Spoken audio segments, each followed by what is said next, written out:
Prosseguindo na avaliação, pessoal, o artigo 871 do CPC, ele vai dizer as hipóteses em que não se procede à avaliação.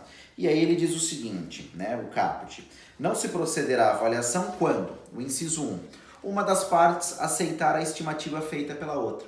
Então imagine o seguinte, o devedor, quando ele nomeia os bens à penhora ou ele requer a substituição, ele já indica lá quanto que ele entende que vale aquele bem. Se o credor, o exequente, concordar com essa estimativa, está resolvida a questão, eu não preciso passar por um procedimento de avaliação. Imagina então o seguinte, eu tenho uma dívida, né? Eu tenho um crédito lá de R$1 milhão, o devedor tem um bem que vale R$50 mil, mas ele estima lá o bem em 70 mil, por exemplo. Para eu evitar um procedimento de avaliação, eu simplesmente concordo com essa avaliação e o juiz não realiza o procedimento porque eu concordei com a estimativa feita pelo devedor. A segunda hipótese de dispensa de avaliação é quando se tratar de títulos ou de mercadorias que tenham cotação em bolsa comprovada por certificação ou certidão ou publicação no órgão oficial. São aquelas hipóteses em que eu penhorei ações, por exemplo, ou commodities, né? Soja, então eu penhorei lá eventualmente gado de corte, então eu tenho lá o preço da arroba. Então nessas hipóteses eu não preciso proceder a uma avaliação. Por quê? Porque se eu levar esses produtos a mercado, eu sei que a cotação que será paga, né? O valor que será pago naqueles bens será a cotação do dia lá em que for realizada a venda.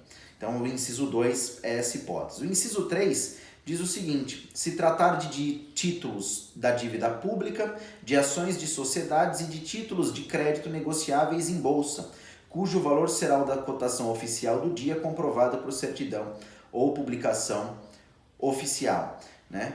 Ou publicação no órgão oficial. Então aqui no caso das ações comercializadas em bolsa de valores ou cotas de fundo de investimentos que também são transacionadas em bolsa de valores, ou aquela hipótese que eu citei em aula dos títulos do Tesouro Direto. Há uma cotação oficial, um mercado oficial com relação a isso e a cada dia se paga, né, dependendo da demanda, da oferta e da procura, né, a cada dia há uma variação nessa cotação e, portanto, como há uma cotação oficial, o juiz não tem necessidade alguma de proceder uma avaliação.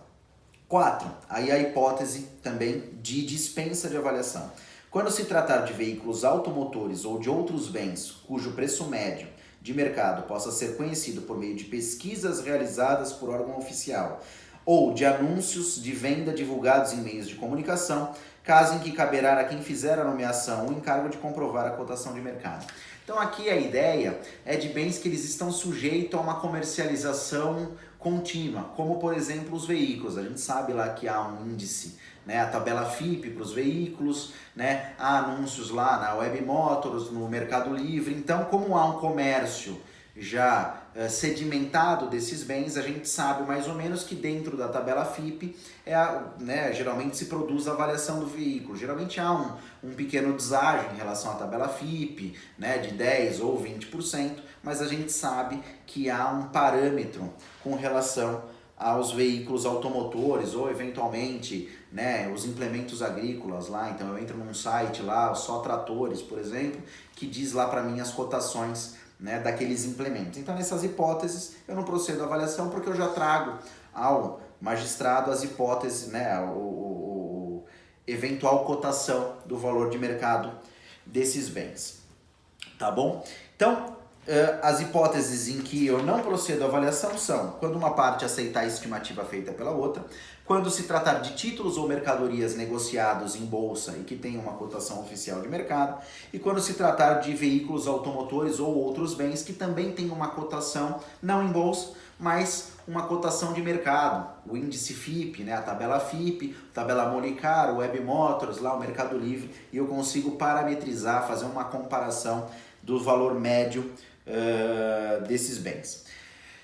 O parágrafo único do 871, pessoal, vai dizer o seguinte: ocorrendo a hipótese do inciso 1 deste artigo, a avaliação poderá ser realizada quando houver fundada dúvida do juiz quanto ao real valor do bem. Então, nessas hipóteses, quando uma parte aceita o valor da outra, se o juiz, mesmo que uma das partes aceite, tiver uma fundada dúvida de quanto que vale aquele bem efetivamente, ele pode determinar a avaliação. Em direito processual civil, no processo civil, isso é difícil de acontecer, por quê? Porque geralmente, como se trata de direito disponível, né, o juiz ele não vai ficar cuidando do interesse das partes. Então, se uma das partes aceitou, né, a estimativa que a outra fez, o juiz determina o prosseguimento da execução e não vai lá realizar a avaliação. Mas isso pode acontecer, tá bom? Então, o artigo 871 ele vai dizer as hipóteses em que não se procede à avaliação dos bens penhorados.